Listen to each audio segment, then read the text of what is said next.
everybody? Welcome back to an episode of The Why, presented by All-American Roof Pros and, of course, All-American Heart Studios. Super excited today to sit down with someone who I think is going to just drop a lot of information on me, because even though we're buddies, I don't know a lot about him. We've just really never had the chance to connect on a deep level, so I'm excited to do that today. And that's Mr. Donte McLemore. Hi, thanks for having me. Of course, man. I ask everybody at the beginning of the episode, just give me like your elevator pitch. Like if you were meeting somebody on the street, how would you introduce yourself to them as an individual? As an individual? Oh, wow. That's a good question. I never thought of that. Well, I always like to, at least put out, that I'm an outgoing person. I never have any issue really talking to people. As you can tell, I'm very personable. I love to talk to new people, get to know people. And then, other than that, that's a good question. I never thought of that. That's so deep. Yeah, I mean, everybody comes on here and they're like, oh, I want to highlight my business. I'm like, that's not why we're here. No, yeah. I know that's not why you're here, but, Yeah, I'm definitely thinking more like personal stuff of like how people would think of me personally. Definitely, outgoing, genuine. I definitely want to try to do right by the people that I work with. I have a good, I think, conscience and know really well what, right and wrong is. Pretty much is try to I like how to live my life. Absolutely, man. No, that's, I think everybody, you said something in there, all of us want that. You said something in there, though, that sparked something. How do you want people to know you? Like how do you want people to perceive you? What's your goal?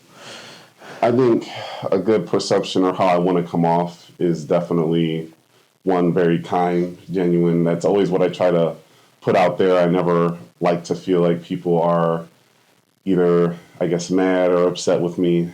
I guess that can be kind of a people-pleasing thing or the feature in me, but I really just like to make sure that I kind of serve everybody, correctly. Truthful.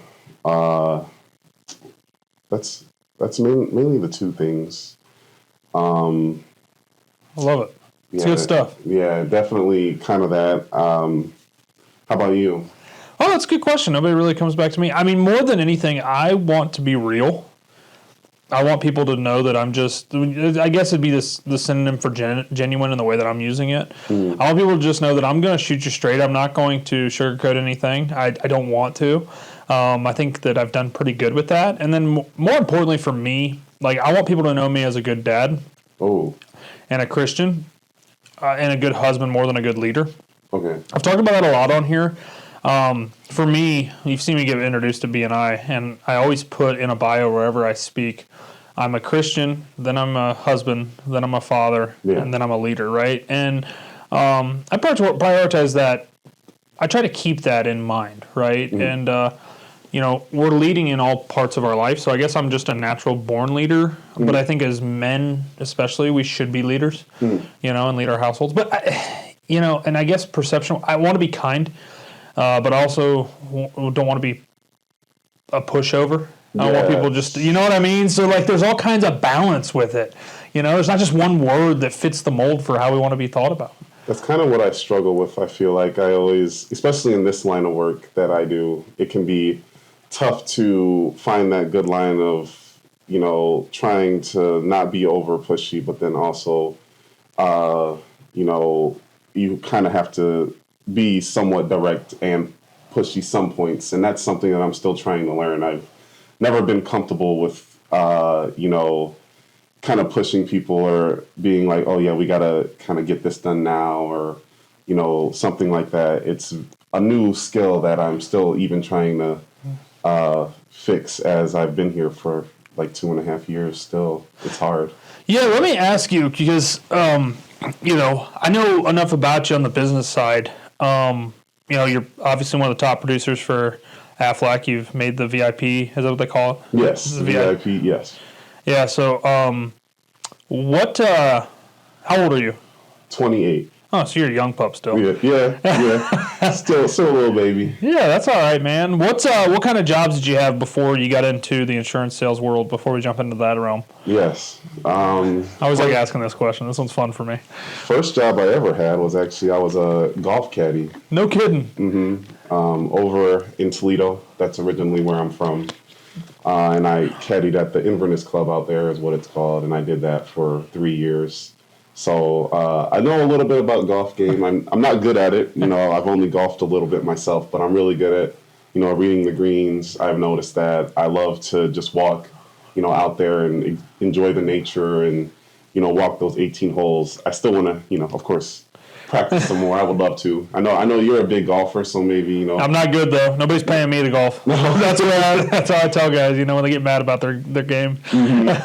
Golf was or caddying was one. I used to work at the Toledo Zoo.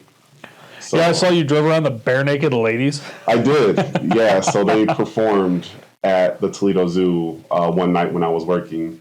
So I was backstage with them, and I didn't even realize who they were because I'm not, I guess, a big bare naked ladies guy. I don't think really anybody is. No, being honest. No, I think they're more the older, the older crowd. But I got to talk with them, and then after their concert, they were in my golf cart, and I was literally driving them around the zoo, and they were talking with me, and there was like the fans, and they were all going crazy as I was driving them around. But it was a really cool experience just to kind of get to know them. They were very laid down, like down to earth guys. Like usually, you never know what to expect when you meet, celebrities and whatnot, what they can be. But they were very down to earth, very cool, and I really liked, talking with them. And if I ever have a chance to meet them again, that would be really cool. Yeah, and that's a friendly reminder too. Like, people are people, and that's something like in sales that I'm talking about with the guys all the time. Is like people are still people. Yeah. We were interviewing some guys this week, and they were like nervous, and we're like, "Hey, man, how do you put your pants on?" Like, I put mine on the same way. Like, don't be. Like, there's nothing that really, it doesn't matter celebrity status, boss. President, it doesn't matter who it is. We're still just people. Yeah. That's cool though that you're able to hang out with those guys, and they put on a good concert at least. I was kind of backstage. I didn't really see it, but there was a lot of people there, so I think they did a good job. What do they sing? The Chickadee Chonga Chinese chicken song? Is that? I don't know. I'm trying to think of a bare naked lady song. If I'm being honest, I don't even know one. I mean, you probably would have a better guess than I would. Roast me in the comments. I don't care, but that's the one that comes to mind for some reason. You know what I'm talking about? Chickadee Chonga, the Chinese chicken, eat a drumstick in your... I feel like that's them, but it's probably not. Yeah, it might be. Who knows? We'll see. All right, anyways, jobs in Toledo Zoo. Toledo Zoo. I really love animals, so I'm a big animal guy. If you never know, I love animals. I've worked with, out there, I worked with the giraffes. I worked with their tortoise, penguins, their touch tank. I'm very big into animals, and I love, just learning about them. So if you ever do trivia and there's animal questions on there, I'm pretty sure I'm going to know them. Why didn't you go down that path? On the animal path? Yeah. It definitely was my dream to, be a marine biologist. However, I just, after a while, didn't really see that there was much in terms of being able to make money-wise there. And in terms of the schooling, I didn't really have the resources to be able to go to school for that at the time when I graduated. So I had to kind of, look somewhere else or try to find something else to do career-wise. After Toledo Zoo, I worked at Cedar Point, so up in Sandusky. It's a big amusement park over there. I'm a screamster. Okay. So, still? Yeah, I just did it this past year. So I love to scare people. And I heard you have to have a certain level of love for it because they don't pay you super well to do stuff like that. Yeah. It's okay. It's definitely something you gotta love to do, which I do. And you meet a lot of people there that are all different types of jobs, careers that you wouldn't even expect that they would be doing something like that. But like me, for example, being like a agent, you wouldn't expect someone in my line of work to be out there scaring people. But it's amazing, just the thrill that you get, the fun, you never think that if you make someone piss their pants, it'll be a good time, but it is. What's most interesting, I don't need to know the person, but most interesting line of work that you've met out there? I know the owner of one of the businesses that I work with. He owns a tropical smoothie cafe. Okay. So that's kind of how I got to know him and how we kind of got into the relationship of the business was the connection with Hollow Weekends. And then another one of my agents that I work with in our office is actually a screamster as well. That's pretty cool. Yeah, it's crazy. No, for sure. And then when I moved out to Sandusky, I moved out there about 5 years ago now. I started a landscape place called Corso's out there. Oh, yeah. So I did landscaping for like 2 or 3 years. And then after that, I kind of just got tired of working kind of like a physical labor job because I mainly did like physical labor stuff most of my life. So I needed to find something that I could find more as a career and something like that. So that's kind of where I just found Aflac, you know. And then, did you bring a duck pun with you? I'll have one. I'll think of one. Hold on. It'll be... You don't have to be pressed to do it, man. The duck puns are probably my favorite part of Tuesday morning. I know the whole room gets a pop out of them. It's funny how, like, we forget oftentimes that, like, we build rapport in doing things like that, you know? Like, I say I'm the best looking roofer in the room, and, like, I'm the only roofer in the room. Duh. But, you know. What you said is kind of what gave me the idea to come up with something like that. I liked how you had that little tagline there, and I'm like, well, now I got to find something. Just make it up, right? It doesn't have to be anything special. Like, you know, anybody that's in sales or really just life in general, if you just want to be memorable, like just make something up and do it and make it silly, make people laugh, have a good time. You know what I mean? It's just, it's weird. It feels weird, right? But it's really not. Yeah. You know? Definitely. So, Aflac, the duck. The right? duck, yes, indeed. The damn duck. Which, do you know how they got the duck? Because, like, I'm assuming the duck wasn't always a marketing piece. I know the duck started end of '99 into like 2000 was when the duck officially became their mascot. I forget exactly why they chose a duck. Because it sounds like Aflac. Yeah, I guess because it can rhyme or go with Aflac, but that's really what helped, I think, take Aflac to the next level was that brand recognition. Because when I go out and I talk to different business owners or employees, usually 90% of people that I talk with, they've heard of it, they know the duck, but they don't know exactly what it is we do and how we work. So really my job is just the education, really. Just educating on people and how we work, you know, and what we do, and of course allowing them to make the informed decision at that point. But yeah, education is a big part of my job for sure. So big step from, you know, backbreaking landscaping work, which it's a great line of work. I'm not degrading anybody that's in it, into the sales world. Like, what did what would, like, looking back 2.5 years ago, Donte, what piece of advice would you give him to change, you know, maybe just a little bit, to make things a little bit easier, you know? Definitely what I would have started with, because it took me about 6 or so months to kind of figure out and switch my mindset. I always say a switch flipped to where I had to stop thinking like a employee or a W-2 person, more to a business owner or 1099, because in this line of work, we're all 1099, so just strictly commission. So you're not really clocking in like you normally would with a W-2 job and working a 9 to 5. You really got to be really diligent with how you spend your time, and what you do in that time is really what matters.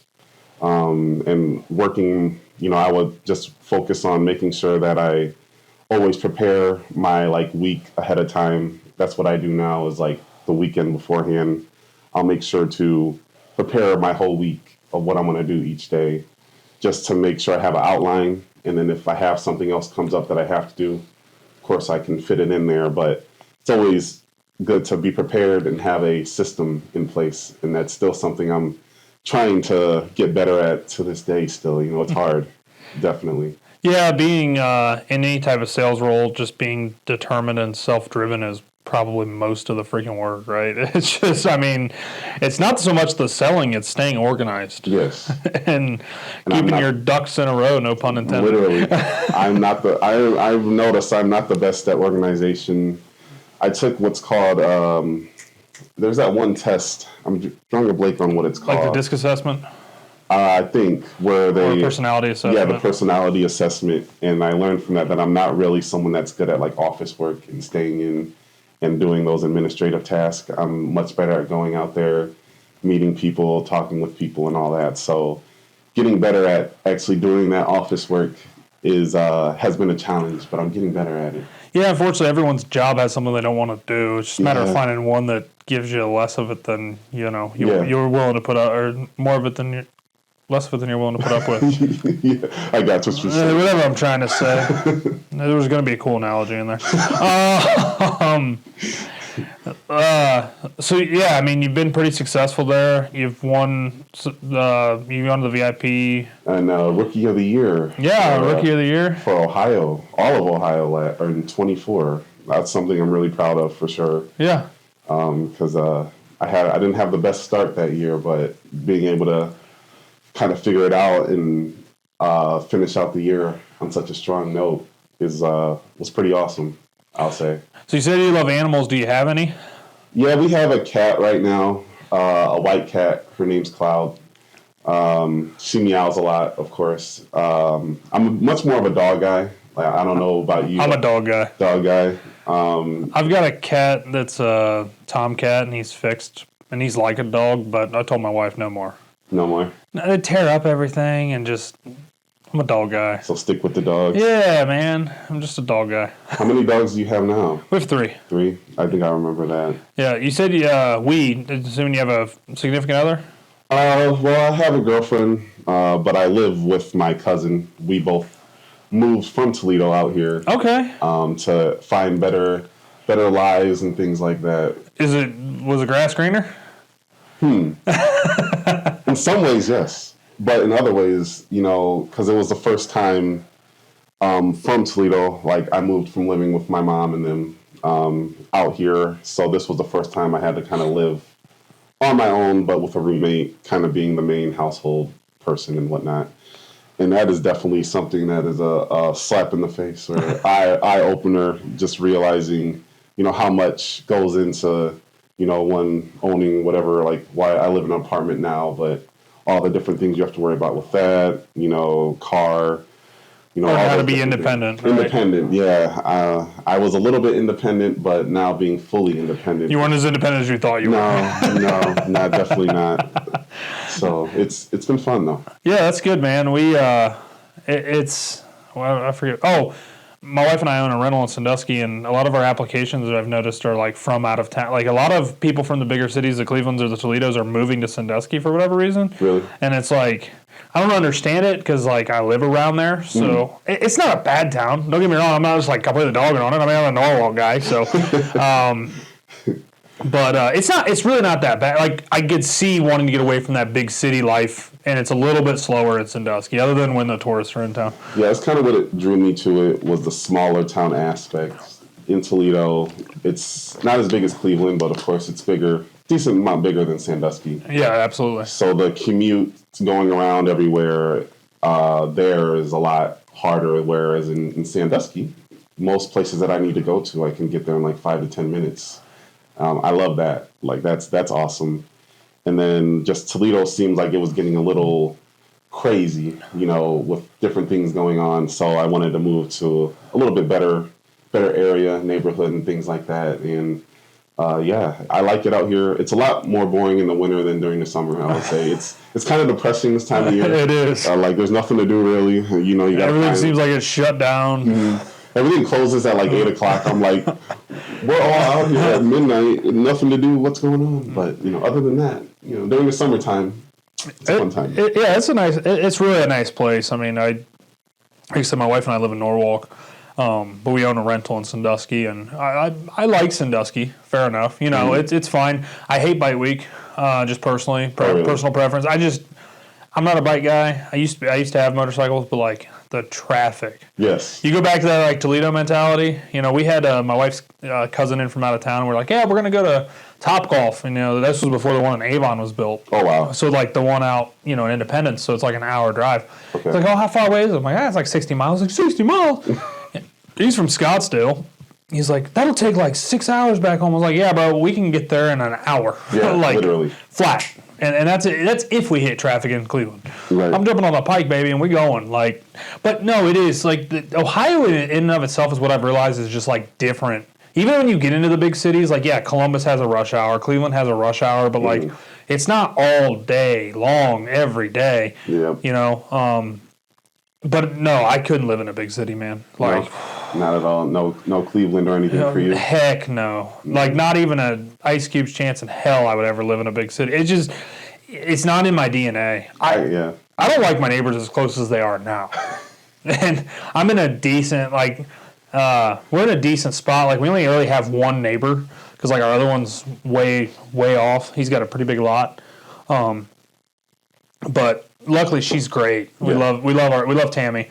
But I prefer like much more like, I'm guessing you got a big pot of land that you have, or you know, that you take care of in your household and whatnot. A lot of our place now is only on a half acre. Oh really? Yeah, we've got a really nice house. Okay. Don't get me wrong, we're blessed beyond measure.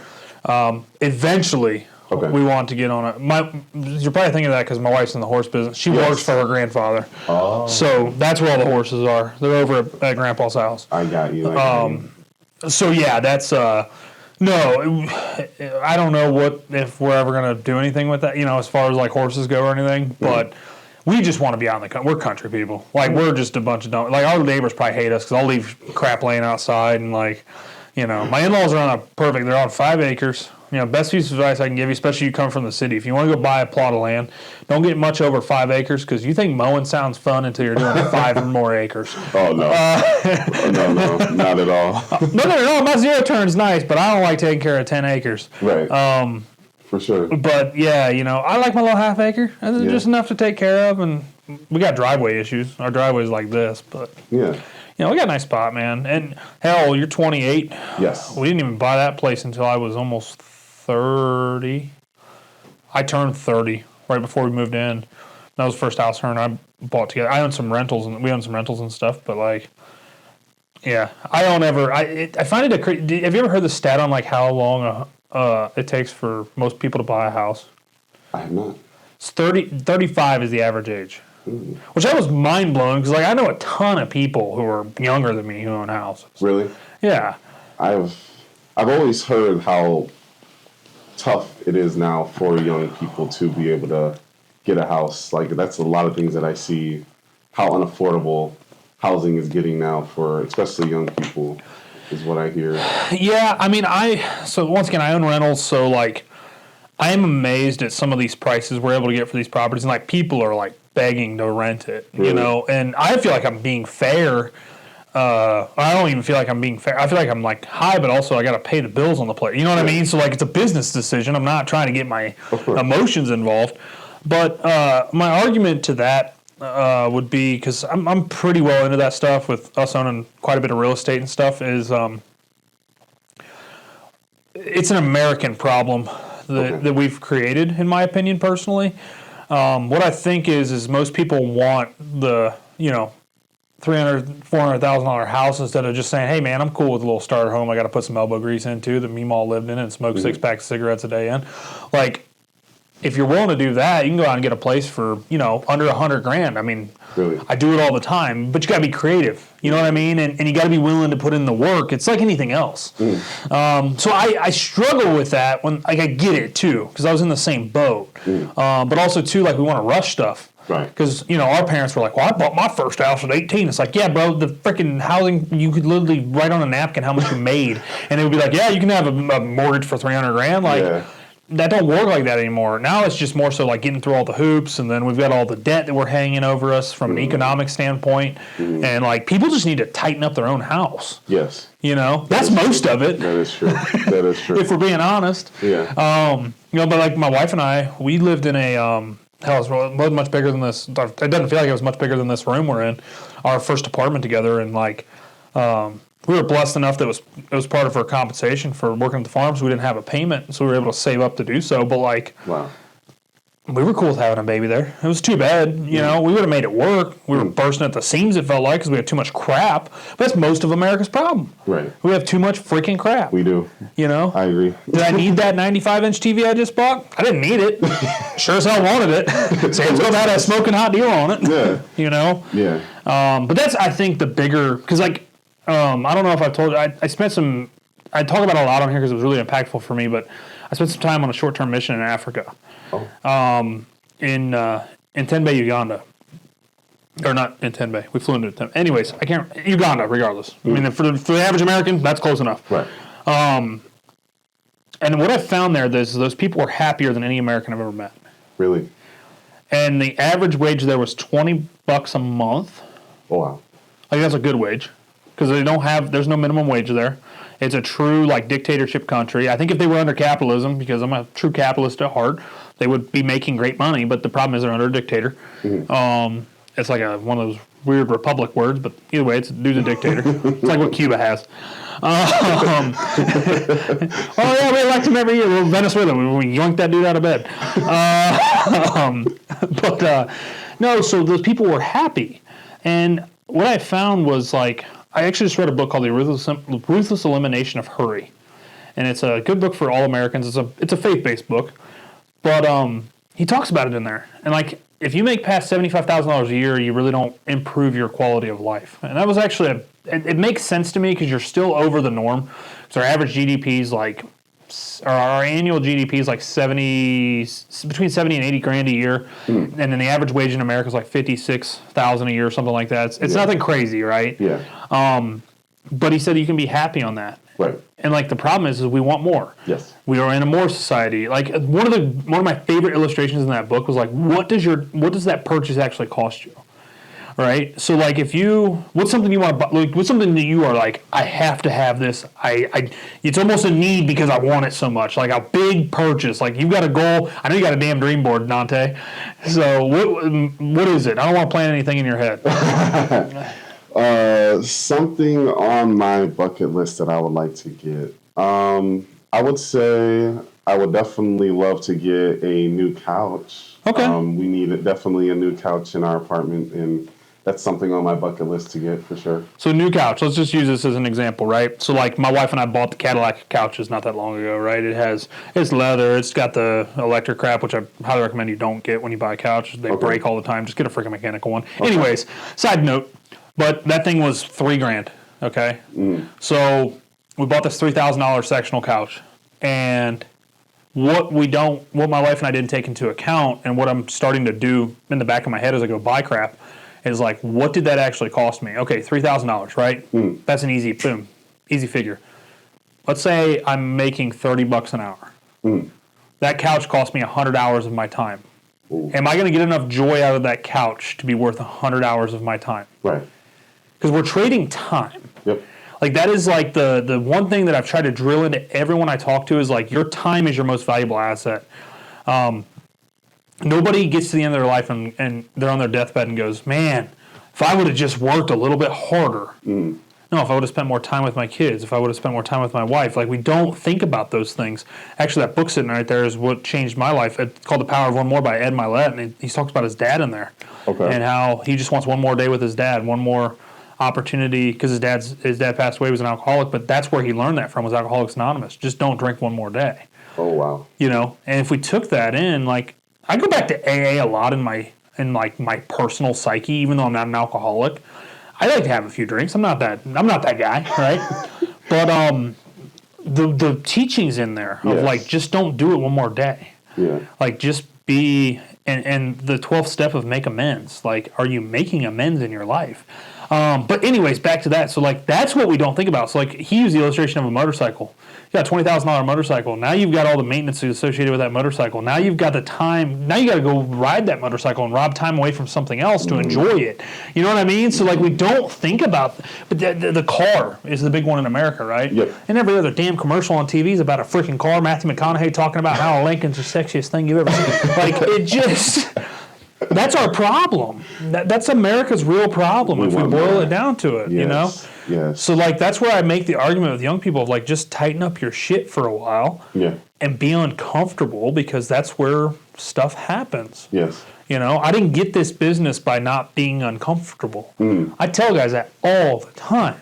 I'll give you the playbook, dude, but here's the thing. One, you're not going to follow it. Two, you'll never work as hard as me, so I don't care. I'm just in there writing code till 10 o'clock in the last night and had an angry wife when I got home. You know, it just... You got to put in the work. Yeah. You have to go get what you want, you know. But, yeah, man, so when you said... I didn't mean to go off on a complete tangent. No, I just wanted to give you my philosophy on it. And, like, you know, Chris Summers is a perfect example. I'm good friends with him.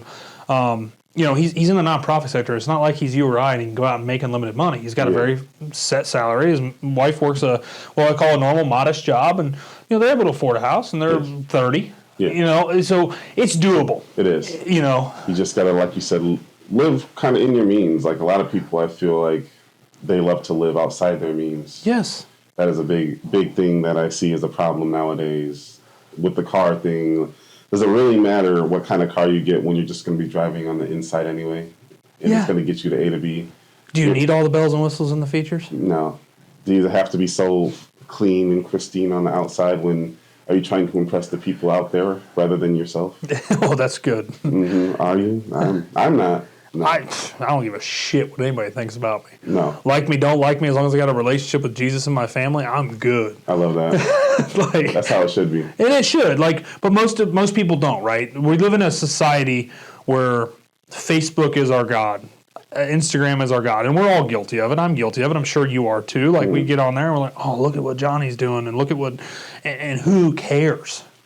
What helped me with that is realizing that social media, what people put on there, it's not real, or it's not everything that they're showing. It's highlight reels. It's highlight reels, exactly. People only want to show the good stuff. They're not going to show the bad stuff. So if you're judging your life based off of someone's highlight reel, you're not really doing yourself a service because you're not even seeing everything else that's going on in their life that's, you know, they're not showing. Well, and that's I tell people all the time, we all go through shit, right? It's just that, it's shit. Yeah. Literally. Like it's not, there's nothing special about it. It all stinks and it's yours. Yep. That's the only difference. But on the social media thing, dude, like all these young people are probably my biggest concern in having conversations. Not like, because we're not far off. I'm 32, so like we're not far off in age. So we grew up in that, you know, back door open still generation, got to play outside, not completely on video games, still got to experience video games, right? Yeah. Because you're probably like a zillennial or some shit. I'm actually the first year of Gen Z. Okay. Yeah, so it's zillennial. You're close. Yeah. But I mean, mentality-wise, that's what it really comes down to. But like, I guess I'm a true millennial, I think is what they call it. I have no idea what the hell I am. But anyways, I've heard those hot topic terms. But when it comes down to the young people, man, they watch what these people are doing on all these social medias, and they're not focused on the fact that how much debt did they have to go in to get there, you know, and how much time did it cost them to get to that level. You know, somebody could look at me and see what I have and my successes, if you call it that, and be like, well, he's got it, so I can do it. Actually, that's one of my biggest fires. I had a guy tell me that one time. Well, Dylan can do it, so can I. And he owned a business, and I was like, really? Okay, go ahead. That's you know, I was just like, once again, I'll give you the playbook. Yeah. You won't do the work. Yeah. You know. Anywho, man, I'm off on some tangents. I love it. What are your hobbies? Ooh, well, one thing I mainly love to do is, of course, workout / amateur strongman. I've did a couple different competitions already.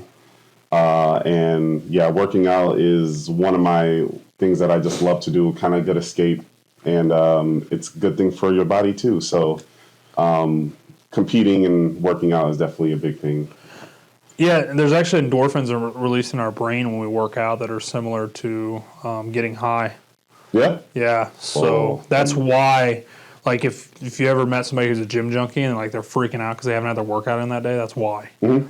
It's just, I'm a big psychology guy, so I just love that. I eat that shit up. Yeah, so I don't know if you've watched many strongman competitions or anything. Walk me through it, bro. I want to know, because I've seen like the highlights, right? Like the ones I don't want to see, like dude's knee popping out. Oh yeah. No. So there's a bunch of different exercises. The thing I love about strongman is that it's not like powerlifting, where you're completely working with barbells and whatnot. With strongman, there's a lot of unique different exercises and materials that you work with. to be able to move your body, and it's more about functional strength rather than all out pure strength. You know what I mean? Just I can deadlift 700 pounds. Or whatever. But can you move with that? Really, is the question. So I love, we have like the log press to where you bring it up. It's a big log that looks kind of like cylindrical.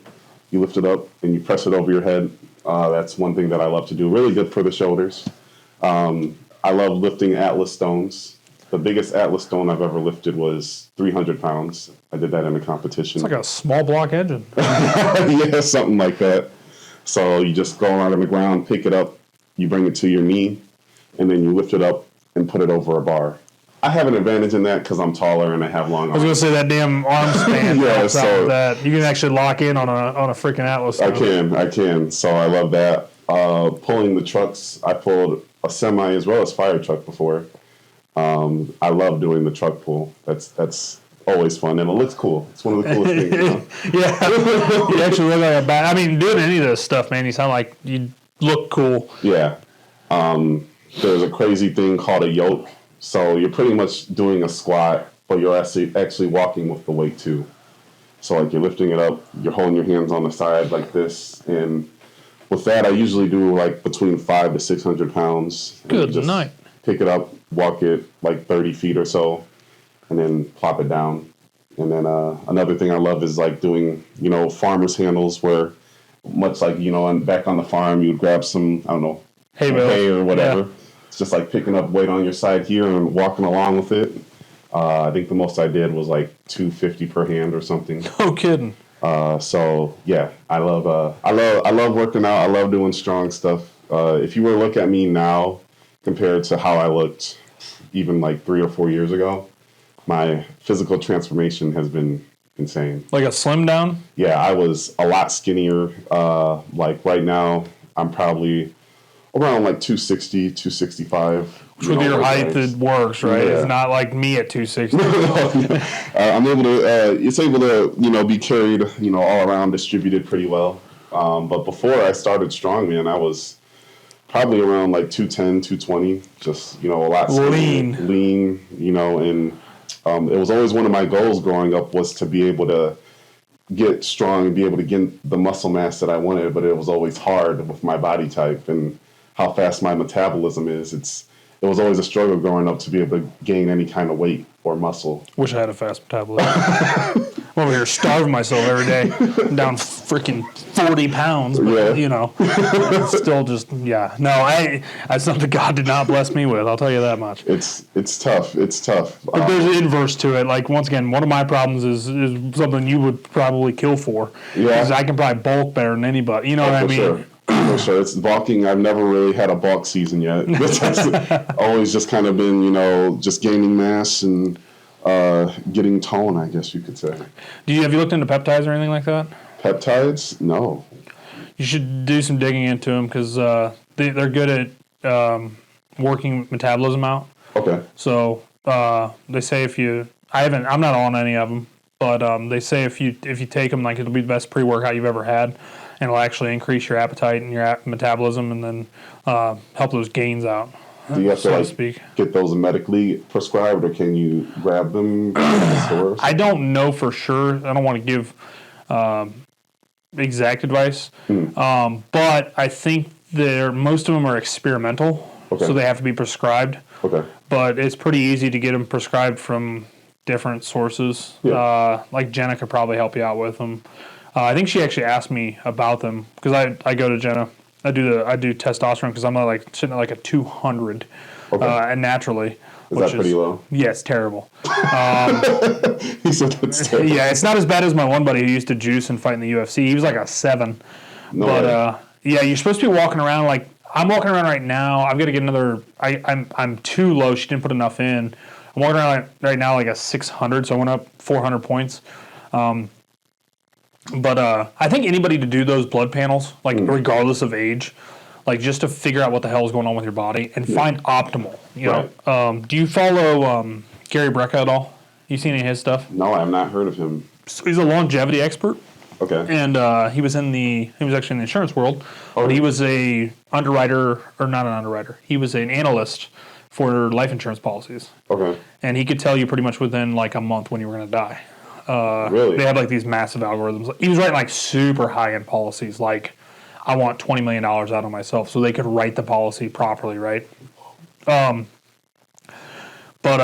long story short, he was going to try to help a lady stop from having a stroke because she was going to get put on some medication that was going to induce a stroke, and they were like, if you tell her you're fired and we're going to put you in jail and we're going to sue the hell out of you. What? And he took off and quit, and now he started this health and wellness company where he actually talks, but he just talks about like the basic level stuff at the beginning, like drinking your water, walking 10,000 steps a day, like just average human. It's kind of like Dave Ramsey for health. Yeah, I know. Is like the best way to put it. Okay. But he goes deep in some rabbit holes on like peptides and semaglutides and all that good stuff, just to kind of get you to understand him. He's been on Rogan. He's been on a lot of podcasts. He has his own podcast. Talk about red light therapy beds a lot, which you or I can't afford. No, not at all. Nope. So I do well, but I don't do that well. You gotta have private plane money to do that. Yeah, definitely. But no, he's just got some interesting stuff, you know. Okay. Talks about like how important a cold plunge is, which my wife, cold shower, in my opinion, does. It's not the same, right? 'Cause it's not complete body shock, but like it'll get you going. Yeah, I've done a couple cold showers every once in a while, and it does I think help out, especially if maybe you're like a very sore or something of that sort. It can really help. So my understanding of it is it puts your body into shock, and then in doing so, it kind of like just does like it's basically like resetting your computer or your phone. So you can reset your body. So like they're really good to take in the morning or after a workout, like get that body back into shock and get going. I don't take them as much as I used to, but I used to take a freaking cold shower once a day at least. Like I'd finish my hot shower with a cold shower and then get out of the shower. Oh, hot to cold! Wow, Yeah. what a switch! It's good, man. It puts that body in shock, and you're just like, because it's a fight or flight instinct, right? So then you're like, oh shit, what the hell's going on? You know, your body doesn't know that you just switched it to cold. Yeah, your individual cells have no idea. But yeah, man, there's just some interesting stuff. Like when you start understanding how your body works, it's crazy how much you can actually control. You know, and what you put into your body. Like my wife and I are a massive healthy, like just eating healthy, eating clean. Like I've cut out pretty much all carbs. I had a half a donut today just because somebody brought them in and I felt bad. I had the other half yesterday, but like we still eat pizza. Like we had pizza for dinner last night, but like for the most part, we're eating chicken and rice and freaking. My wife's a great cook, so I'm blessed there. That's awesome. But like for lunch every day, I pretty much just eat like 3. This is disgusting, according to a lot of people, but I just take 3 string cheeses. I put them in the microwave, and it's like a mozzarella ball. Whoa. And I'll just eat that for lunch. It's high protein and it's quick and. That's different. It is. Okay. Hey, I'm not knocking you. It's not that bad, man. Exactly. It's close as my fat ass can get to mozzarella sticks on this diet. So I'm willing to give it anything to try once. I'm down. It's really not, like I said, it's really not that bad. But like if people just ate cleaner. Yes. You know, that's what most people don't understand about health. Is you just cut the BS out of it. You'll feel so much better. Yes. I'm so excited that RFK, because I have, having kids, and this isn't political. I genuinely believe that all the dyes and shit in our food changes your body in ways you have no idea how the hell it changes it. Yes. Like we shop a lot at Aldi because they don't have a lot of the BS in them. Yeah. It's like the shit you can get in Canada, basically. Yeah. Just a lot kind of, I guess, organic. Yeah. More organic stuff at Aldi. I like Aldi's as well. I've incorporated a lot more fish. I like salmon. Yeah, salmon's good. So we've been eating that a lot recently, and that's always been a good thing. Like you do, chicken and rice is a big thing. I love tacos. The tacos is a big thing that I love to eat too. But I've had to definitely work on improving my diet because sometimes, especially back in the day, I would not eat as clean as I would need to. Oh man, I used to eat like dog shit. I would work at Pizza Hut all day when I was running a Pizza Hut, and then so I'd eat a bunch of crap there. Then on the way home, I'd stop and get Taco Bell. No, and, at midnight, and just complete garbage into my body, and then wondered why I got fat. And then when I was here, those habits were already built. So like I'm on the road, I'm just gonna swing through Taco Bell and grab lunch, or And you try to make healthy, conscious decisions. Like I cut out soda. I cut out soda a lot. This time I cut it out. I cut it out for almost a year. Then I just picked it back up, and like this time I haven't even had caffeine. Like I'll drink straight black coffee. I don't even like coffee. Like at BNI, you'll see me. I don't know why all of a sudden I can drink coffee. I don't know if my palate changed and it's like, oh, caffeine. Maybe it's been that 7 years. It could be. Years that your palate changes or something like that. Yeah, I used to be repulsed by it. Like I couldn't even kiss my wife but now I'll drink a cup of coffee at church. I'll drink, a cup of coffee. I only drink a couple cups a week, but like everybody's like, oh, it's just straight black. I was like, yeah, all that other shit is just shit. It is. It's just garbage. It is. I'm not really much of a coffee drinker myself either. People have been kind of jealous that I have what's called natural energy, I guess. I don't really need any kind of caffeine to wake up in the morning. I'm able to just get right out of bed, boom, and get going. I don't know why. I'm pretty much there myself too. Like I used to drink a shit ton of like just energy drinks, and I think I just drank them because I liked them. Like I liked the taste of it. But like when I started looking, I was drinking like 500 milligrams of caffeine a day. I'm like, bro, my heart's gonna explode. Yeah, it might. But the crazy part was like you build up an intolerance. Yeah, and it doesn't really have that same effect on you. There's no effect. You build that tolerance to it and whatnot. I remember I could drink a Celsius right now and go to bed. Like that's how bad it was. And like yesterday, I drank a half of one and I was like vibrating. Yeah. Like it was just once again just trying to like mildly reintroduce some of this stuff. I'm like, clearly my body don't need this. Nope. Your body will tell you what it does and doesn't want. Definitely.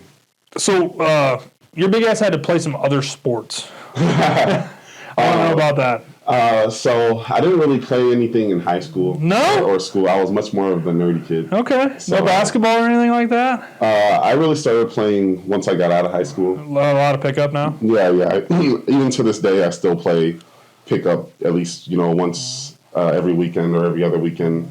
Basketball is my favorite sport, of course. I watch it religiously. I play it as much as I can, and I love that. I haven't really had much in terms of experience with a lot of the other sports, so I would love to see how good I would have been in football. I feel like bro. I feel like you would have been a great whiteout. Like just looking at your frame, I would love to give that a try. Or like I feel like baseball definitely would be fun too. I don't know. Probably been a hell of a pitcher. Pitcher, you think? Yeah, them long arms, man. You get that thing rocking. Like did you play baseball? I did in Little League, and then I gave it up. We moved schools, and they stuck me out in freaking left field, which in Little League is not fun. Oh, really? So I was like, peace out, I'm good. I was a wrestler, football player, and I did track for a year. Oh. In high school. They made me run distance, and I wanted to throw because I was a lineman in football, and I was like, this is stupid. Why am I here? Like, what's the point? Yeah. I'm not going to be running distance in the game. Yeah. Give me them short I was trying to get better, but I think because I was a wrestler, we would run a ton. Oh, yeah. It's all about cardio and wrestling. It's all about cardio and wrestling. Yeah, actually, I was going to tell you, you should. I think you would actually enjoy BJJ. Yeah, with Chris and them. Yeah. Mm-hmm. Yeah, we'll go check it out and just do a roll around. I think I will. I think it would, because I want to learn a little bit more self-defense. I've never took any kind of self-defense or anything. I've never been in a fight, actually, ever in my life either. No kidding? No. No one's ever challenged me. I think I've always been nice enough to where everybody's just diffuser? Yeah, I'm a diffuser, but I would love to be able to just learn some self-defense just in case anyone, tries anything. Yeah. Just got to stay ready. No, I agree. I mean, it's a good knowledge to have. Like with wrestling, I can pull anybody off the street, and within 5 seconds, I could tell you if they ever wrestled or not, just by the way they control their body. Really? Same with BJJ guys. I mean, they would be the only other ones. It's a weird learned acquired trait, but like it's so damn helpful in the world. Yeah, I think it'd be a good thing for you to check out. I will. Just roll around. I think you would honestly enjoy it. I will. I definitely will. I want to for sure. And because you talked about application of strength, like that's what BJJ is. Really, it's literally just like disciplining, and like it's more of disciplining technique than it is strength. But like I think it's in the same vein as to what you're talking about with strongman. Strength is included, but it's not. It's not required. It's not all out. What you need. Chris could mop the floor probably with either one of us. Oh, for sure. Yeah. No, Chris is he's a badass. He's a dog. Like he knows how to take someone out. I bet. I 100% guarantee. I think he's a purple belt, and like that's like pretty high up the chain. And like You can get locked into purple belt status just because a black belt can't slap you in. Really? Yeah, like they have to come and beat the shit out of you in order for you to get your next belt. Oh wow. So like it's BJJ is a weird world. So anywho, what's the 5-year plan? Where do I see myself in 5 years? Yeah. One, career-wise first, I'd love to be in a position where I'm at least a little bit more financially sound and free.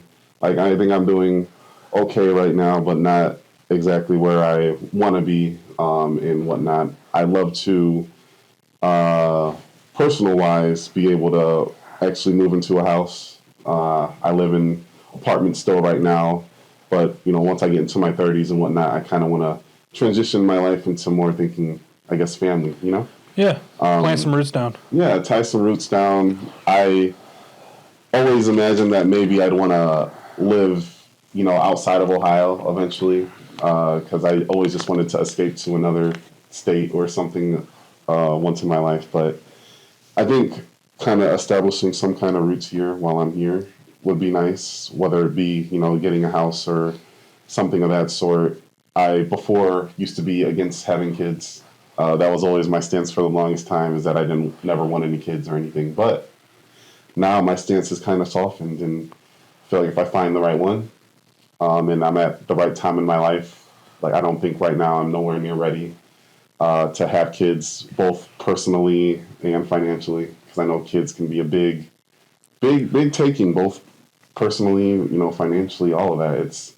It's not something light when it comes to bringing a kid into the world. I know that, and I want to make sure that I'm ready and I bring them into the best situation, possible. Can I pause you there for just a second? Yeah. You can keep going here. What's your fear with that? With children? Yeah. Like you said, because you said a couple things there. You said you don't feel like you're ready, in a couple different aspects, and then like bringing the kid into the world. So like I'm curious as to like what's your viewpoint on that? Why I don't feel like I'm ready is that I don't feel ready enough to delegate my part of my time and whatnot to someone else, because having someone else rely on me and having to kind of take everything into them, what they have to do into account with everything that I do, I'm not ready for that. I'm still selfish. I'll admit it. That's fair. I still got my own personal honest goals, everything, and I just feel like a kid may kind of get in the way of that a little bit, So a couple things. I just want to give you, call it advice, call it just my viewpoint, whatever you want to call it. Yeah. One, I'll tell you this: you're never going to be ready. Okay. As a guy who's about to be a father of 2, it's just factual. You'll just never be ready. Right. I can't tell you why.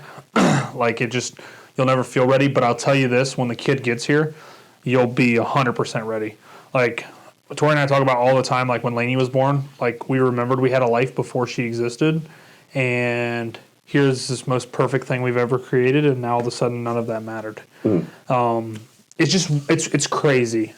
Number 2, it's okay to be selfish because you should want to work on you first and get you right before you bring, kids in the world. And the third one, which is probably the biggest one for me, is when I'm talking to young men especially, is like make sure that person that you're going to have that kid with is somebody that you're committed to long term, because nothing worth having in this world is easy to get. Relationships included. So it is the whole, well, it's 50-50 in a marriage. It's 100-100. Or it's 110 and 110. If she's slacking off, it's 90-110 or 80-120. Like I'm pulling, and vice versa. Right. Like it is a give and take relationship, and I think the foundation of having that marriage in place is probably the biggest thing that I can give as advice to young men. Reason being, I'm a product of divorce. My parents divorced when I was like 4, and don't get me wrong, I didn't have a bad childhood. Like I don't have any regrets about it. But watching that happen, like I don't want to say it emotionally scarred me. Like I'm thankful for it because it made me who I am. But it did, like I don't want my kids to ever have to experience that. And I think that's most of our fears when it comes to kids. It's like we have all this shit in our lives that we have that we want to try to protect them from, but also it made us who we are. So like, what do you choose? Like, that's the hard part, dude. Like about being a dad. It definitely is. And same thing with me. Like, I grew up in a divorced household. My parents divorced when I was pretty young as well. And I definitely still feel like I had a good childhood, but I think some things, you know, shaped me differently because of not having, you know, my father in my life as much and whatnot. I think one of the main things is like being able to build close relationships with people has always been a struggle. And I don't know, maybe that's kind of like a abandonment thing. Maybe I got to talk to a therapist about that eventually, something like that. But I'm right here, dog. But like just being able, I've noticed that being able to break down my barriers and actually build that trust 100%, both, you know, with friends, acquaintances, or in relationships too, I've noticed has been a big problem still that I struggle with, you know, just being able to let my full guard down and I guess let that significant other person fully into who I am. Yeah, and it's, you know, I think another thing, man, is like you have to deal with all your shit before you're ready to have somebody else throw all their shit on you. That is true. You know, and that's something I learned firsthand. I'm not spewing anything that like I didn't live Right. or I've observed pretty strongly. And the like, if you're not right, then how the hell are you going to find Mrs. Right? You know what I mean? You're either going to fuck up the relationship, and that's going to be fun, or it's just going to be bad from the start. Because, like, every relationship, how long have you and your girlfriend been together currently? 4 months now. Okay. So you guys are still in the honeymoon phase. Everything's great. She's great. Yeah. She's awesome.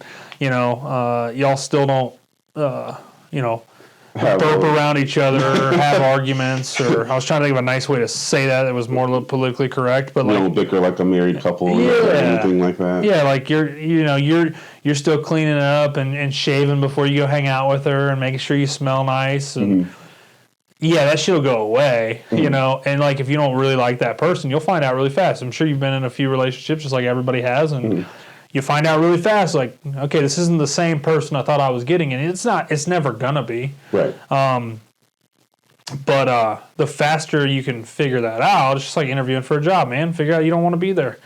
Like, don't waste anyone's time, you know.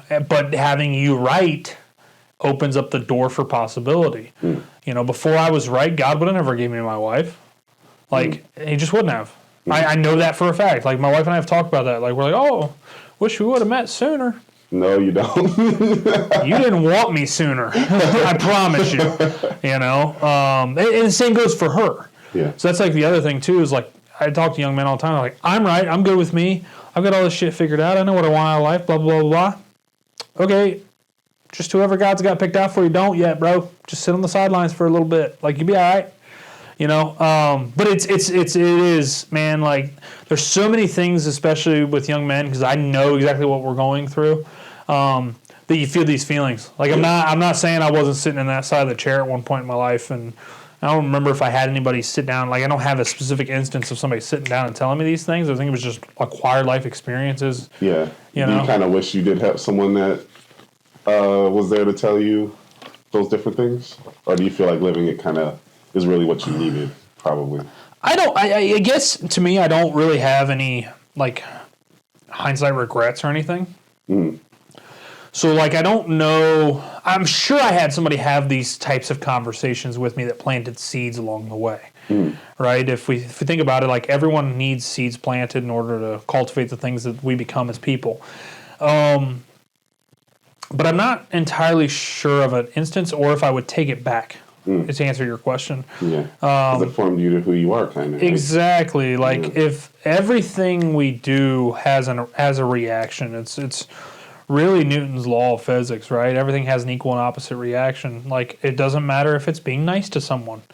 Like, you feel positive, they feel positive. There could be a high at the gas station, right? Or nice interaction with the customer who's upset. Yeah. You know, and but I guess, like I said, there's people that shape me. I just can't think of anyone in particular that was like, oh. it was really just kind of like the way I live my life is like I just piecemeal everything together, and I was like, yeah, I like what they're doing. I don't like what they're doing. Yeah. I'm gonna do this and not that, and we'll work it out. You know. Yeah. But you can't armchair quarterback someone else's life either. You know, I'm just sitting here giving a little bit of advice that I feel like is important to young men, but I can't tell Donte how to live. Right. You know, no therapist can, no priest can, no significant other can. Like, it's a relationship, in my opinion, between you and God. But that's why it's important for you to make sure you're right with you. Mm-hmm. It goes for work too. Right. You know, talk about it on the business side. Like when we interview here, we go and take the significant others out to dinner. Oh, okay.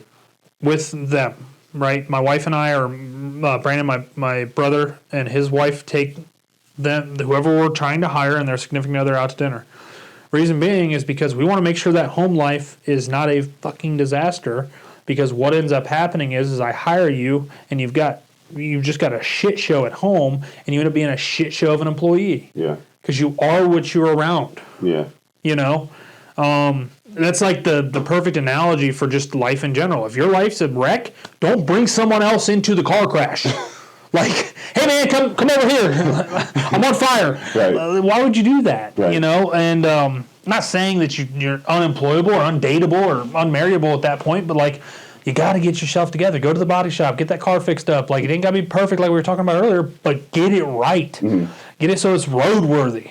How do you go about, or how do you think someone, like, the first steps about going about to fix themselves? Like, what should they do? That's always a good question. It's a loaded one. Yeah. Because, maybe someone just doesn't know how to go about, fixing themselves or whatnot. Is there like a certain step that you think that at least a first step maybe they should take? Or is this Donte asking for a friend that's named Donte? Sure. Yeah. No, man. I think so. Like, I think everyone's different, right? So I have an education background, so I know we all are going to learn differently. I like to learn one way. It's called the hard way. That's just the way I learn. I think the biggest thing is like sitting down and asking yourself what you do or don't want. And building out that dream list of what you want out of life, right? And having those vision boards. You don't need it tomorrow. Honestly, don't look much past 5 years because, once again, we're not guaranteed anything. Right. And the economy could change. And then you have all these excuses as to why you're not getting to where you want to be and blah, blah, blah, blah, blah. So don't build anything out past a 5-year goal, but then break those goals down. Reverse engineer them. Like, identify an area you need to work on and then figure out how the hell you're going to work on it. Sit down with a couple buddies and have a few beers and be like, hey, man, I am a wreck. How do I figure out how to fix this? And it could be some trauma from the past. It could be something you're just dealing with financially. It could be whatever. It doesn't matter. People want to inherently help people. If you're not comfortable with that or you don't have a great circle, then start with books. Right. Books are great, man. Best book in the world ever written, sold more copies than anything else. It's the Bible. Open up that one first. But if you can't get into the Bible, then go grab yourself a self-help book. Grab The Power of One More or anything by John Maxwell if you're looking for leadership principles. Or there's tons of books out there on how you don't need a self-help fix book, right? You don't need a fix yourself for dummies. But you can take the principles that are taught in books and just don't read the whole book and be like, I'm gonna take everything in this thing and implement it. Unless you plan on studying the damn thing for the next 6 years, don't do that, right? Once again, Bible, great example. Yeah, that one you should probably take everything that's in there and try to figure out how to implement it in your life. But for a regular book, like I'm reading Matthew McConaughey's Green Lights right now. Have you ever read it? No. Do the Audible. It's amazing. Matthew reads it. It's phenomenal. Oh. I will get something. This is probably my 5th time listening to it. It's probably my favorite leadership style fiction fiction book. Nonfiction book. Okay. And I will get something out of it. And I know the stories that are coming. Like today I was listening to about how his dad would test them and like when they were, to see if they were men at that point, like beat the shit out of him. He was 6'7" and an ex-Green Bay Packers football player. Yeah. Big old dude, right? Yeah, and his sons had to beat the hell out of him in order for him to, and what can I learn from that? Well, I don't want my kids to have to test me right. in order for them to, or his parents were divorced 3 they were divorced twice and married 3 times to each other. I don't want that for my kids. That sounds like an unhealthy home. So I learned something from it, and now I can take that and go, that's what I'm not going to do. Right. You know what I mean? So just having, I guess, I'm on a really long-winded answer, but to answer your question in one sentence is to change your perspective on life to say that life's not happening for me or to me, it's happening for me. Okay. So what I mean by that, just to give an illustration, is on your way down here, you had a lot of, you crossed some railroad tracks, right? Yeah. Let's say you would have got stopped at one of those railroad tracks and made you late for our meeting today, which not a big deal, right? Like, we're buddies. Would have been a simple phone call. But like, let's say, for instance, that you would have been like, son of a bitch, I had to get to this important appointment. Now I'm stuck at this freaking train tracks. And like, why? Well, what you're not realizing is that God stopped you at those train tracks to avoid the accident at the next intersection. Somebody would have T-boned you because they weren't paying attention on their phone. You don't think about things that way in life because we think about the things that are in our inner circle instead of the bigger picture of life. Actually, I have a better illustration. So the week before my wife and I got married, I was driving here on 13, and right in front of me, I was about 5 miles north of the office here. Right in front of me, a little tiny car crossed left to center, hit a Jeep head on, and flipped it, and it rolled 5 times in front of me. Literally, the next car in front of me. Yeah. And I was running late that morning. Now, I could have been like, I'm late, and now I got to deal with this accident, and this is my life, and life sucks. Yeah. But what happened in that moment, a couple things for perspective. Okay, so if I would have missed a stoplight somewhere, I would have been in front of that car. That would have been my truck. Here's the difference. It was a tiny little car. I would have probably killed those people. That would have been a conscious decision that I would have had to have lived with. I don't know what happened with them. I know when I was there, everything was okay. So we're going to assume everything is okay now. What also was able to happen because I was behind that lady is I was able to go pray with her while she was sitting on the side of the road and just comfort her and be there in that moment. Wow.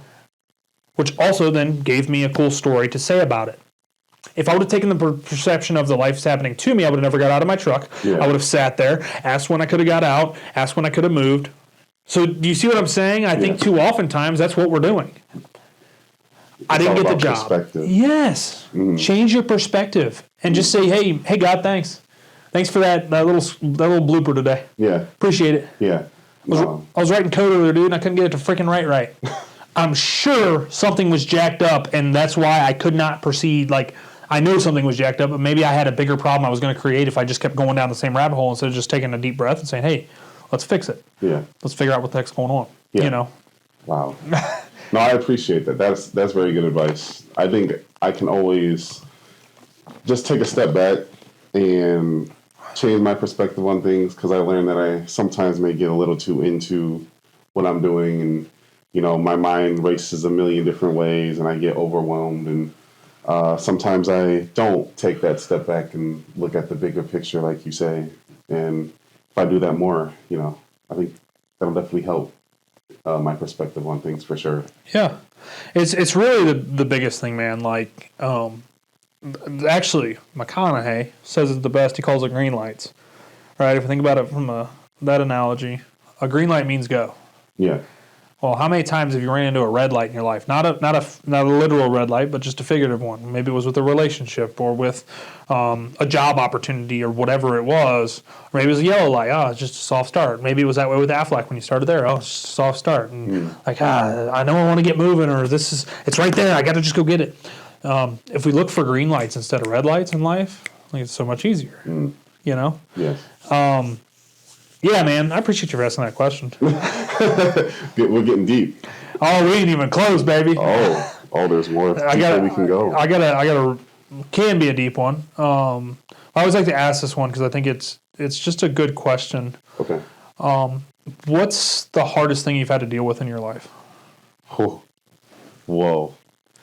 The hardest thing that I've had to deal with.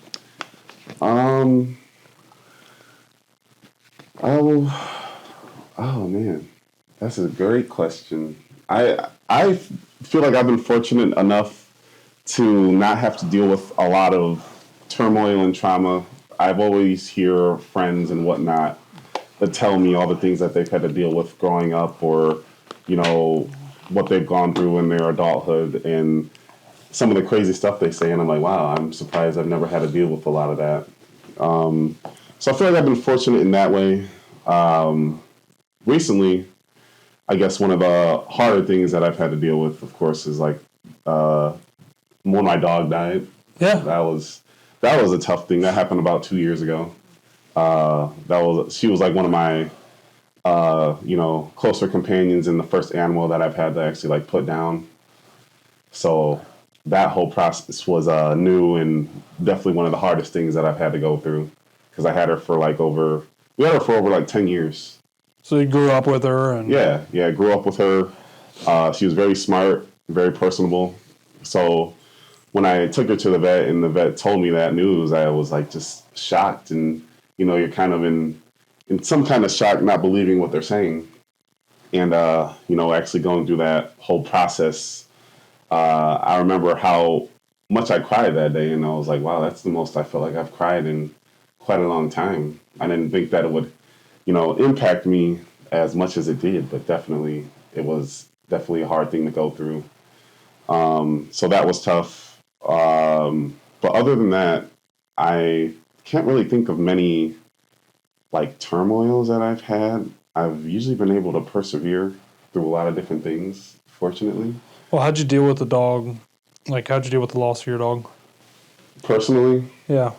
It definitely, helped being able to talk with, family and whatnot about how I was feeling, because I haven't lost, parents. My grandparents are still around, siblings. Like I've been fortunate enough not to have a lot of loss yet coming up. That was kind of like one of the bigger losses I've had.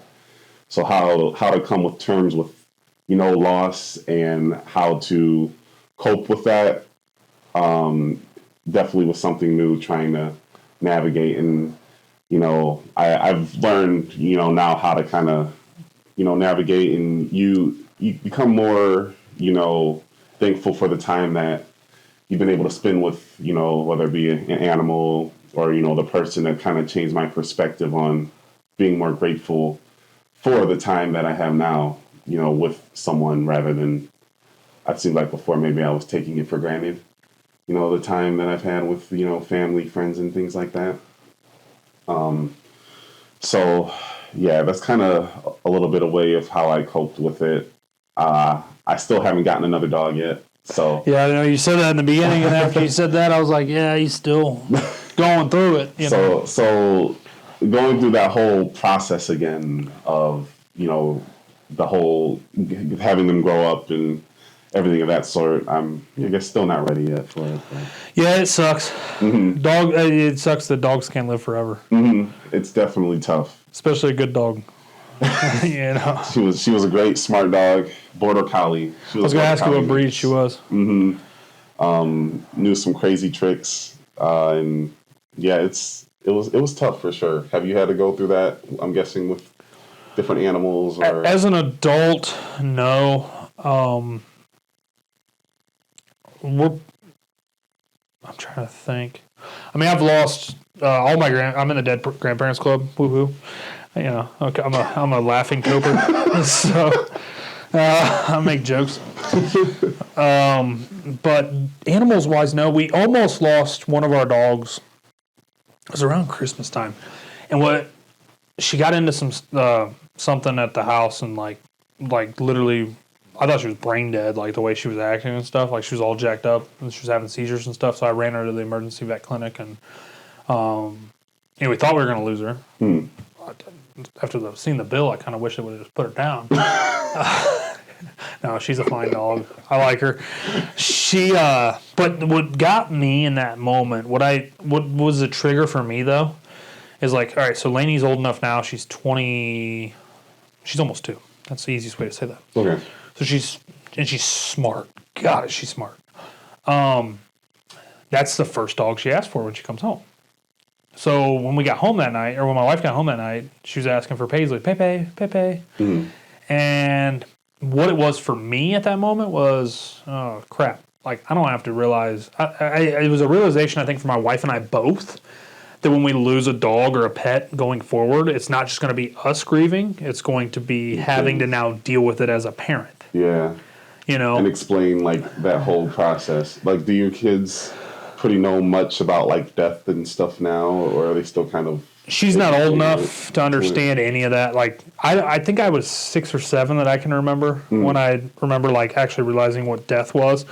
That's another reason why I think it's so important. Like, I think talking about Jesus in the home and understanding that part of it, because, like, if you don't have that foundational background and you just say, oh, they went to heaven, what the hell's heaven? Right. You know what I mean? To a kid, they're like, I don't know what heaven means. They can't grasp that yet. So if you have the foundational principles of, like, oh, well, we love Jesus, he's in our house, like, he took Paisley to heaven in that instance, right? Yeah. I think that makes it easier to explain. Yeah.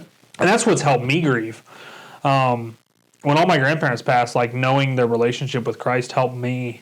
Honestly, that probably, if you're going to do it non-selfishly on having a relationship, that to me is like, okay, well, you're giving peace to the people you leave behind, at least if you know you're in good shape. Spirits, and you know that they were kind of faithful and they had the right spirituality about them. Had belief and faith. That's a big thing, I would say, for sure. Yeah, and I'm a firm believer that all dogs get to heaven. Like, there's no way that as pure as they are, as like, even though we have a couple dumb dogs, I don't see how something that pure can't make it in. You know what I mean? Would you say that you have become more comfortable with the idea of, like, death, or are you still maybe a little bit scared or whatnot of, I guess, how that would be? I guess I would answer that with a question first. Where do you stand in your faith? My faith? So I did grow up Christian, in Christian household. Went to church, a lot growing up. And I still have, believe in, like, Christ, and I still practice, the Christian, but I don't, I guess, practice it as much as I did back in the day. But I still have faith in, Jesus and God and everything of that sort. But I guess I don't practice it maybe like how, a lot of very religious people may. Let me start off my answer with this first and say, I'm a believer. I'm of the believership that it doesn't matter how much you go to church. It matters your relationship with Christ. Okay. That is the practice of what I believe. Now, do I think that church is a healthy practice, just like anything else? Absolutely. So I want to reassure you that I pass no judgment to you whatsoever. I appreciate you for being a brother in Christ. Outside of that, my relationship with death is definitely, I'm at a point in my life now, I don't know if I'm just like my give a damn button's busted, but like, it's not that I want God to take me tomorrow, right? Right. I still have a lot of work that I feel like I need to do down here. But I don't fear death. I don't, and I have a healthy relationship with it. I'm not going to go seek it. Right. I'm not going to go freaking run my truck at 120 mile an hour, on a back road just for the hell of it. You're like at peace with the idea. And... It's a very peaceful thing. Like, having that relationship, it's almost like buying insurance. Like, I had an atheist argue with me one time, and he's like, well, what if you're wrong? I was like, yeah, if I'm wrong, guess what? We're going to the same place. Right. But if you're wrong, can we think about that for a second? Yeah. And it honestly takes more energy, I feel like, to not believe. That's my true opinion of it. Wow. And the more I've studied other religions, it's just been a hot topic on the podcast just because it's been a path I've been on. Okay. So I used to be a believer. I used to be in the believership that everyone gets the opportunity to at least see God. Yeah. Right? Everyone gets to the altar. Yes. To say, hey, how you doing? I lived a good life. Did I get in the door? I wasn't a Christian, but, I'm here. And I've started to change that viewpoint with a lot of the evil that you see in the world, for one. Yes, there are bad parts in the Christian church. Right. I will be the first one to admit that, and I think that any Christian that says otherwise is asinine, and they probably should really take a good look in the mirror, because they're probably part of the problem. Yeah.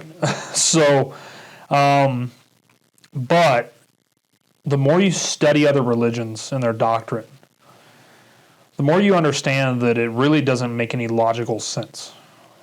And also, too, it doesn't say in the Bible whoever believes in him or whoever believes in him whoever believes in him but. It says whoever believes in him shall have eternal life and never perish. It's very simple.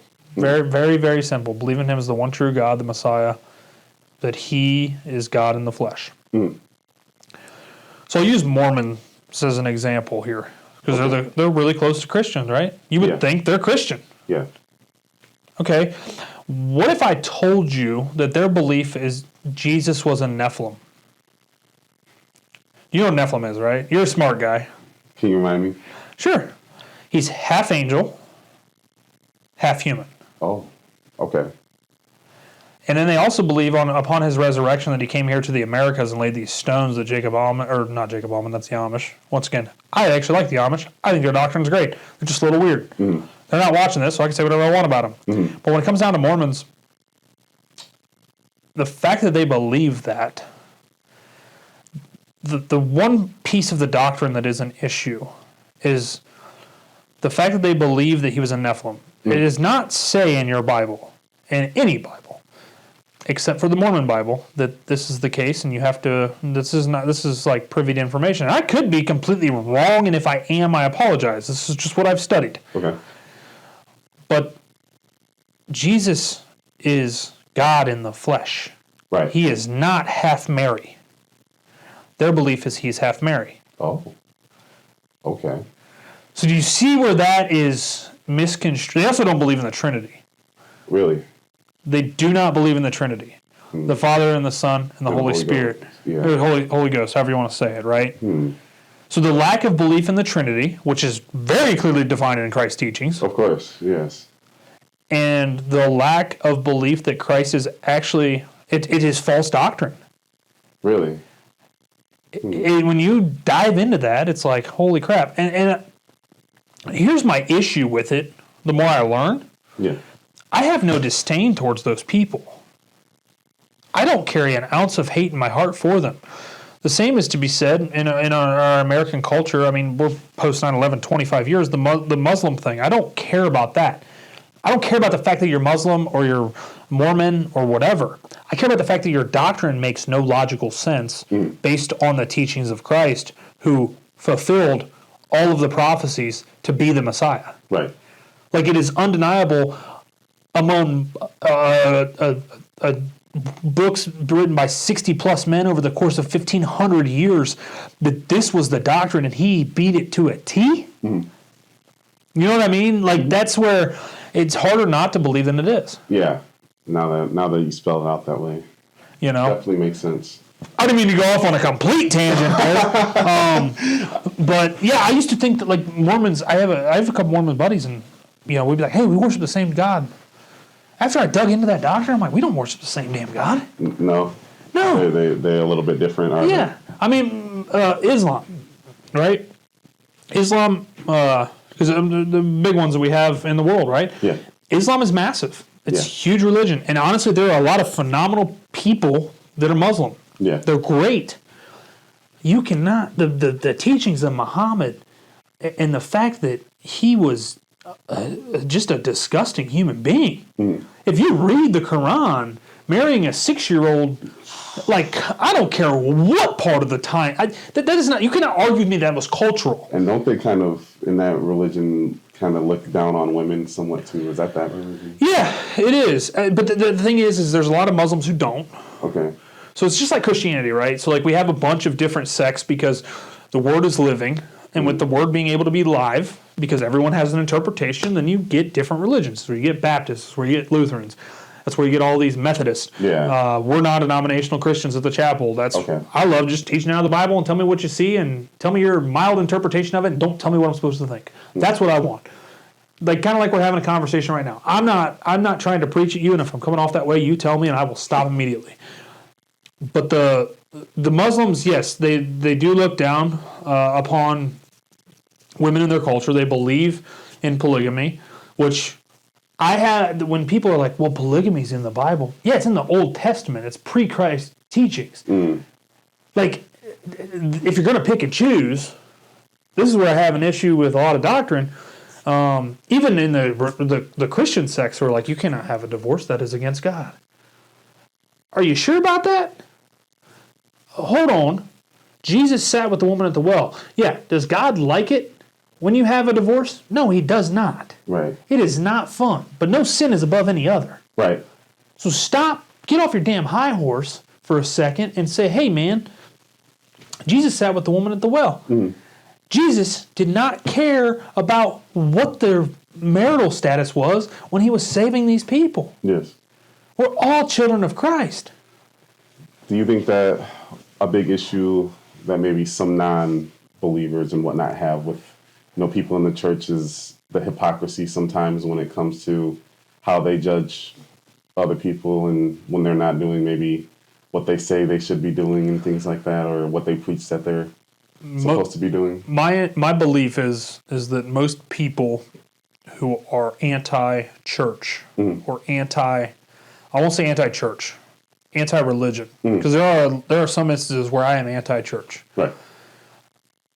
Anti-religion are not because God hurt them, but because a human did. Yes. And that human typically had to do with a church. Yeah. You know? Yep. And and that is like, that hurts my heart. I hate it. I hate it for them. That people are that disgusting in this world. Like, don't get me wrong. I have my own set of beliefs on same-sex marriage, just like anyone does. You care one way or the other. But regardless of that set of beliefs, you are still a child of God. Right. And to me, our church laid it out the best. They said, hey, look, we don't care if you're homosexual here. What we do care about is that you can't get married here, because it says very clearly in God's word that that's not what we're supposed to do. But we still invite you in our doors. To me, that needs to be the doctrine of every church. It should not be happening at your churches. Right. It shouldn't. And I understand those people are believers too. I get that, but it's very clear in the doctrine. Yes. Right. I don't care if you're gay. Just don't try to be gay with me. That's my belief.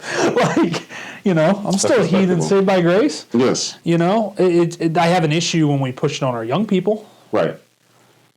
Oh, yeah. Yeah. I think there's very clear scientific data that there's statistical reasons, because although I'm a believer, I love numbers and I love analysts. Okay. I love looking at the backtracking of stuff, and the fact that an overwhelming majority, I don't want to quote the numbers in case this for some reason goes viral and somebody's like, you're an asshole, you said this and it's 2 points off. There is an overwhelming majority of people who are homosexual who were molested or had something bad happen to them as a child, which then shaped that in their head. And it's not right, wrong, or indifferent, but to say that it's not, the more, I think in America we've become culturally acceptable to, if you want to be gay, right? That's just, and it's okay. Yeah. I don't care. Right. It doesn't happen at my house. I'm fine with Just it. live your life. Yes. Like that.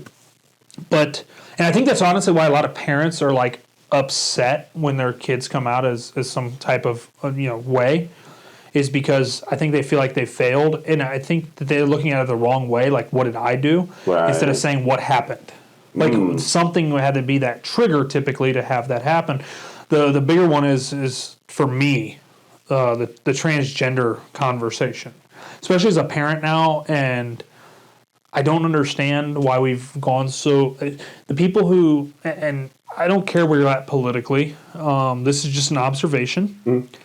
But typically the people who align with this is okay in America also have an issue with talking about science a lot. But unless it's relevant. Right. I'm just a scientist. I'm a science-loving guy. I love history and I love science and I'm good at math.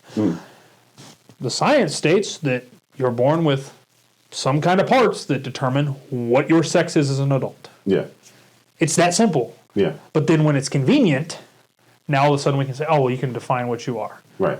There are hospitals in America that allow you to go to or have your newborn baby and go, they're yellow. We don't know what they are yet. What the hell you mean? What are you talking about? That's crazy. It's nuts. And there's nothing that says that, like, the scientific data proves that gender dysphoria is a genuine psychological disorder. Yeah.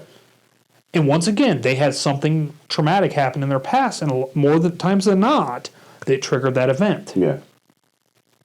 So more, it's like you said, asking what happened rather than what did I do. Well, it's the medical system in America, if we're honest.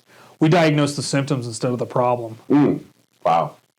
Oh, wow, that's deep. That is, like, the number one issue with our system here. Okay. In my opinion. Yeah. And we don't address the actual issue. That's why I preach Jenna's high praises, man.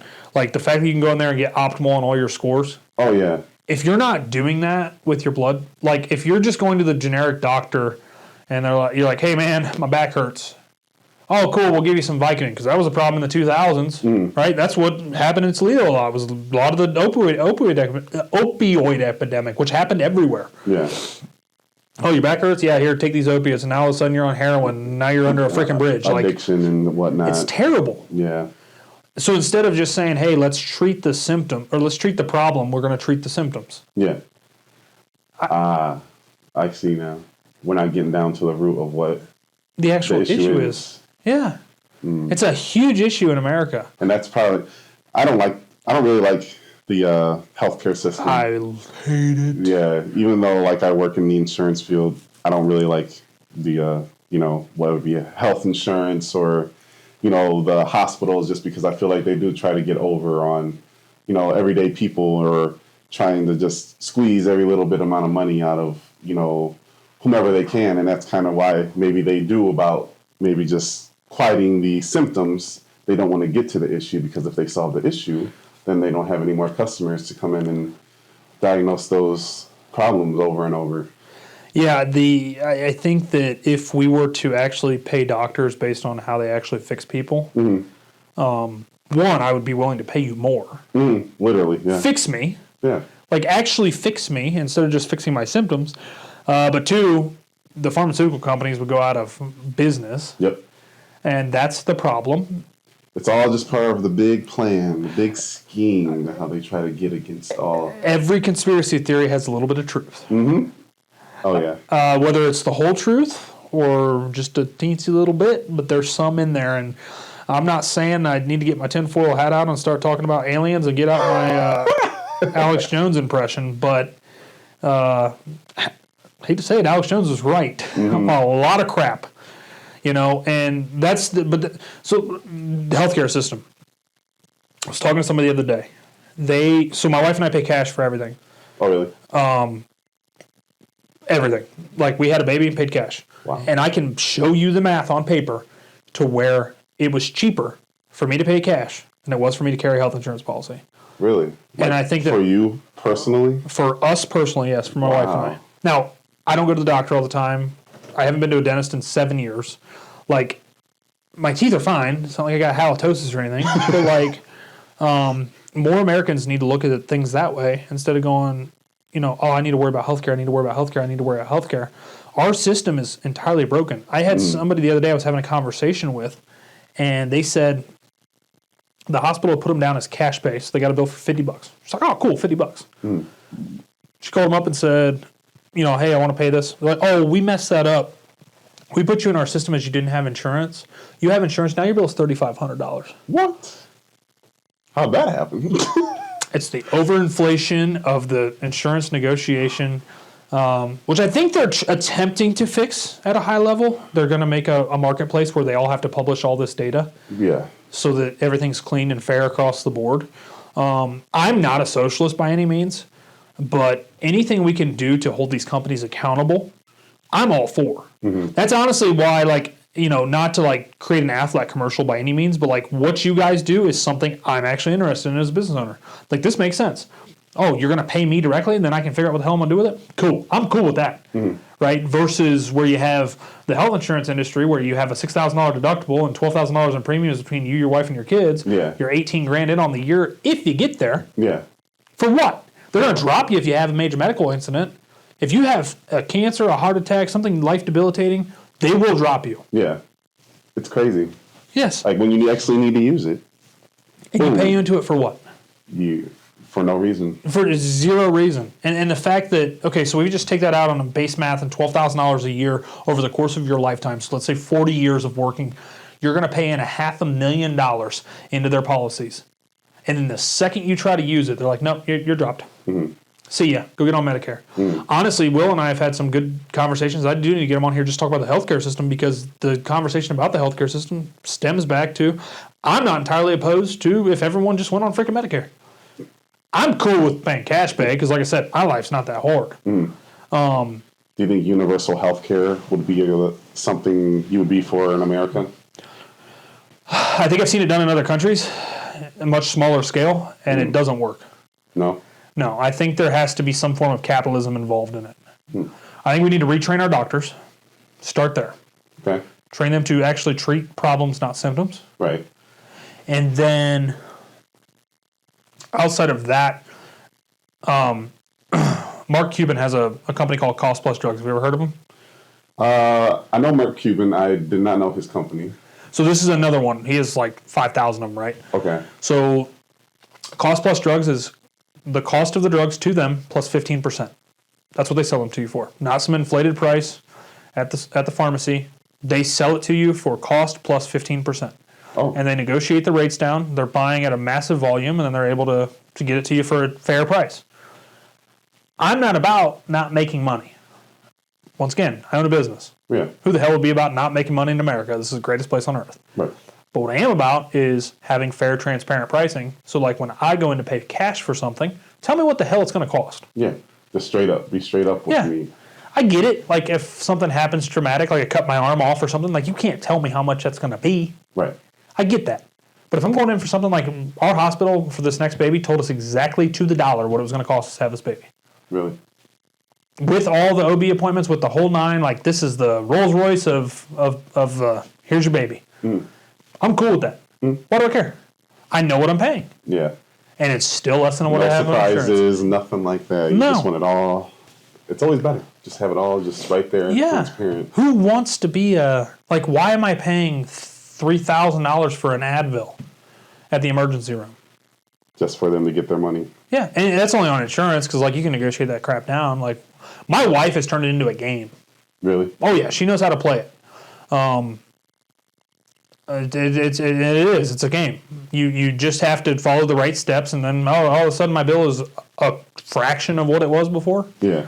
So I don't think that universal healthcare is the answer personally, because I think the issue with that being is our healthcare system is too broken to work with it inside universal healthcare. I got you. But you've seen it in countries like Canada, where people are still flying here to have their procedures done because the waiting list is so long because they create prioritization. Yeah.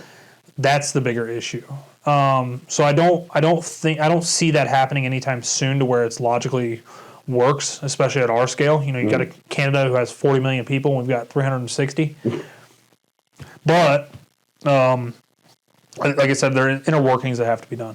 Okay. Well, Donte, we have gone forever about a lot of topics. Oh Lord, we ran out the clock. Yeah, I didn't even feel like it was that long. This was fun. It was good, man. I always like to open up the last couple minutes here, though. Is there anything that we didn't talk about that you wanted to talk about? Anything about me? Well, I kind of myself have a little bit of personal experience. Just kind of with my cousin and I, we have a YouTube channel that we do like different like skits and things on, and we also did have like a podcast that we did before too.